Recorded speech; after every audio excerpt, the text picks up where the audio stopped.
Годинава се навршуваат 30 години од изградбата на филтерната станица, значаен јубилеј што јавното комунално претпријатие Дервен свечено го одбележа денеска во кругот на фабриката. Актуелниот директор на комуналното претпријатие Антон Јовик се осврна на времето кога се градел хидросистемот Лисиче, како и фабриката за обработка на вода. Изградбата на хидросистемот Лисиче и фабриката за преработка на вода за пиење беа проекти кои финално го решија проблемот на белешени со недостиг од чиста и квалитетна вода за пиење.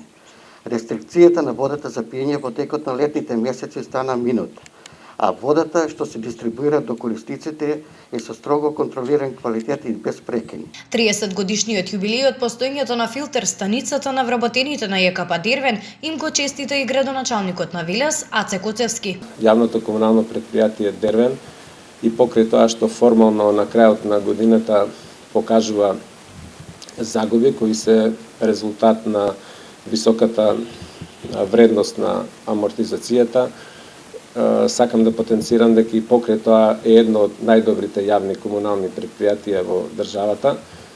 Како што разговаравме со директорот, само оваа година можно е да се инвестираат повеќе од 40 милиони денари. За да се намалат загубите на вода, претпријатието ќе продолжи со поставување на водомери на системите за наводнување, јавните чешми исто како и фонтаните.